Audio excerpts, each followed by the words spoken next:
2টি লোকসভা আসনে ভোট গ্রহণ হবে।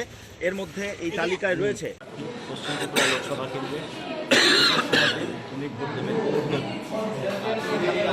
অনেক ভোট দিতে আসবেন রাজ্যের মুখ্যমন্ত্রী ডক্টর মানিক সাহা।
আপনার প্রাথমিক প্রতিক্রিয়া কি? এটা তো আমাদের গণতন্ত্রের একটা বড় উৎসব এবং সারা পৃথিবীর মধ্যে ভারতবর্ষের এই ইলেকশন এটা বলবো যে একটা সাংঘাতিক বিষয়। মানে সবাই বসে থাকে যে এই উৎসবে অংশগ্রহণ করার জন্য। ত্রিপুরা তো আজকে ফার্স্ট পেজে, প্রায় সারা দেশের সাথে এখানে ফার্স্ট পেজ আজকে থেকে শুরু হচ্ছে।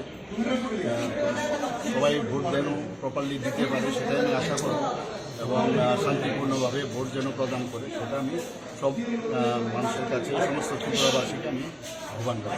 এখন পর্যন্ত কিরকম জয়ের ব্যাপারে কতটা আশাবাদী বলে মনে করেন? নির্বাচন তো 26-এ হবে, আমি যাবো এখন দুটো আসনে নির্বাচন হচ্ছে বলেছি, এখন এখানে বসে তো এটা বলা যাবে না কিছু।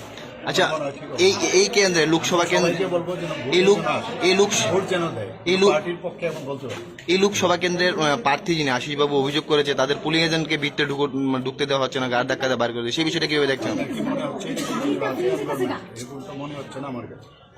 যে এরকম হওয়াটা তো হওয়া উচিত নয়। পরিষ্কার যদি হয়ে থাকে তাহলে আপনার হয়ে থাকলে নির্বাচন কমিশন এটার ব্যবস্থা নেবে।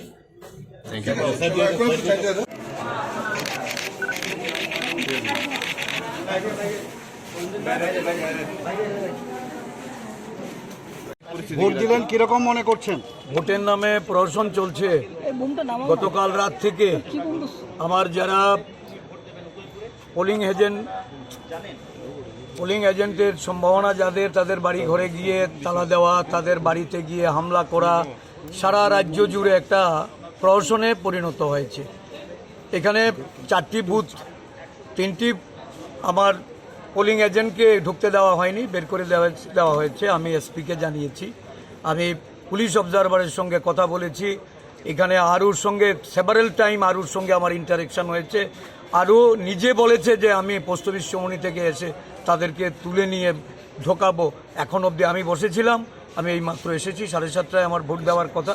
আমি আধা ঘন্টা অপেক্ষা করে সেখান থেকে বেরিয়েছি এবং রাজ্যের বিভিন্ন জায়গা, প্রতাপগড় বিধানসভা, সূর্যমণিনগর বিধানসভা, রামনগর বিধানসভায় তো যাচ্ছে তাই অবস্থা। আমি বনমালীপুর সকাল থেকে এই দৌড়ঝাঁপ চলছে।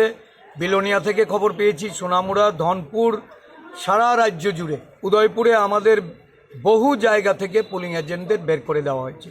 এখন চলছে ভোটারদের লাইন থেকে বের করে দেওয়া, একটা ভোটের নামে অরাজক পরিস্থিতি তৈরি করেছে। আমি যাচ্ছি, কিছু কিছু সেন্টারে যাব এখন, তারপর বেলা শেষে আমি সার্বিকভাবে আপনাদেরকে বলব।